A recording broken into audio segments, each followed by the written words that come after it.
राहुल गांधी का जाति जनगणना के लिए तेलंगाना मॉडल प्रोजेक्ट करना क्या तेजस्वी यादव को एक और झटका माना जाए?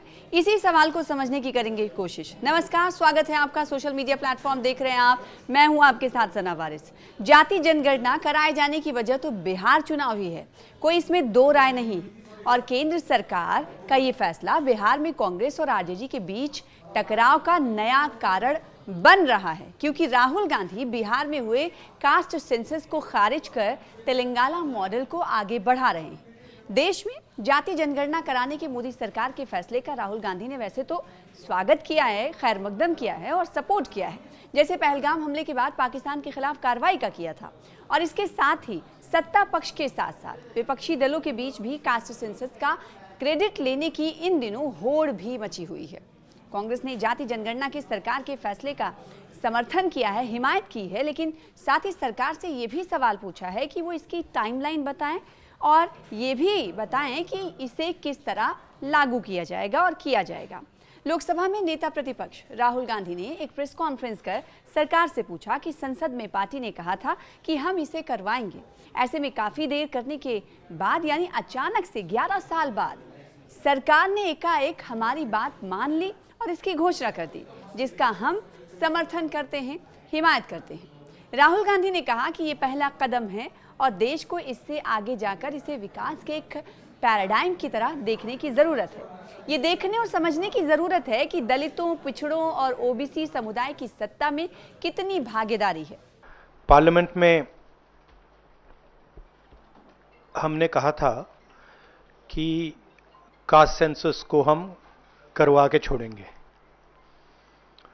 और हमने ये भी कहा था कि 50% की जो कैप है, जो आर्टिफिशियल दीवार लगा रखी है, उसको भी हम तोड़ के हटाएंगे।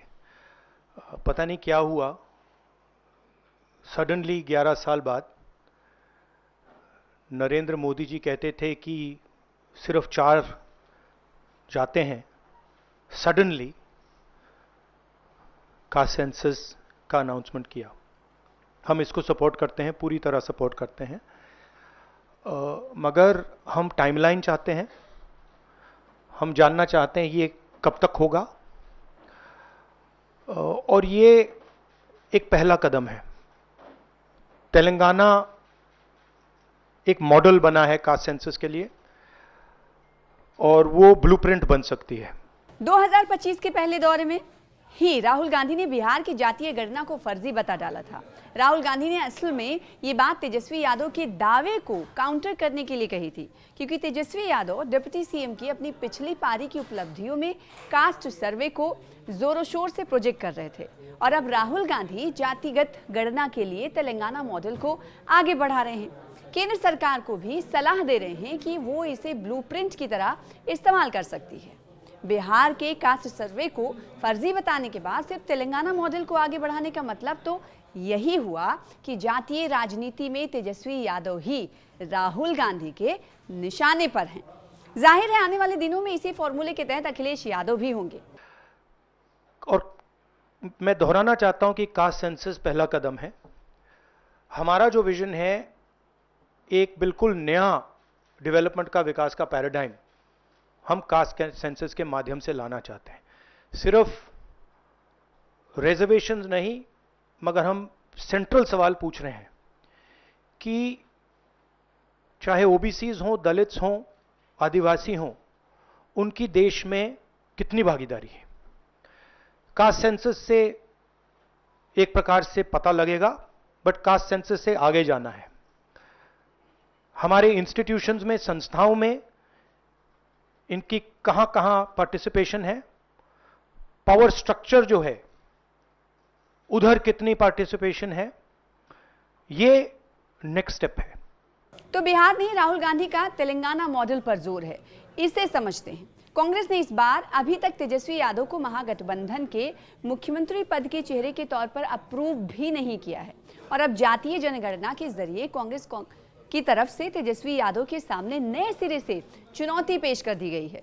राहुल गांधी कहते हैं कि देश के सामने 2 जातीय जनगणना को लेकर 2 मॉडल हैं, एक बिहार का मॉडल है तो दूसरा तेलंगाना का मॉडल है।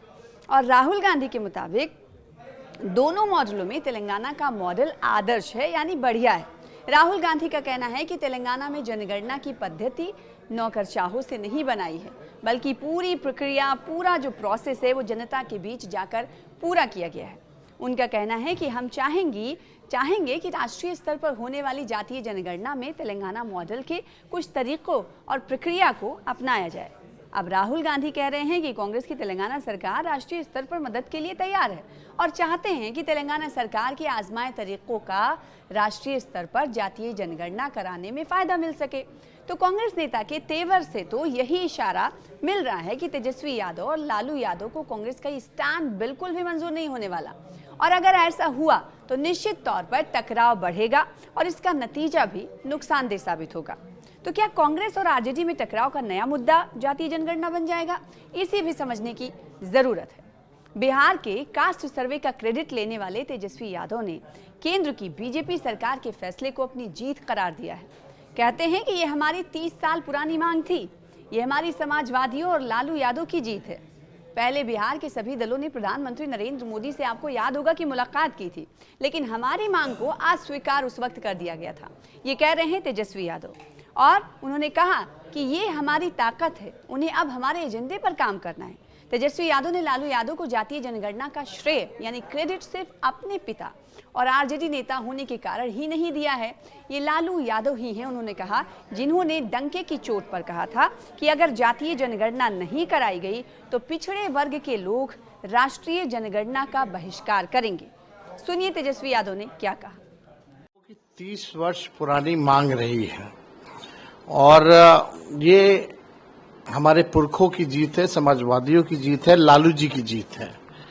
आपको पता होगा 96-97 में भी कैबिनेट से जो है पास किया गया था कि 2001 का जो होगा उसमें जनगणना जो होगी उसमें जाति आधारित गणना भी कराया जाएगा, लेकिन उस समय अटल बिहारी जी सरकार में थे 2001 में, तो ये नहीं हो पाया।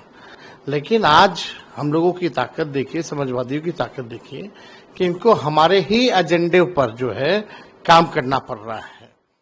तो अब हमारी अगली लड़ाई ये होगी कि जब ये जनगणना होगी जिसमें इंक्लूड किया जाएगा कास्ट सेंसस का भी, तब उसके बाद जब नतीजे आएंगे तो पूरे देश में और पूरे देश के जो विधानसभा चुनाव में हमारी मांग रहेगी कि पिछड़ों और अति पिछड़ों के लिए भी, जैसे दलित और आदिवासी भाइयों का आरक्षित सीटें हैं, उसी प्रकार से पिछड़ों और अति पिछड़ों का भी जो है आरक्षित सीटें जो है वो करनी पड़ेगी।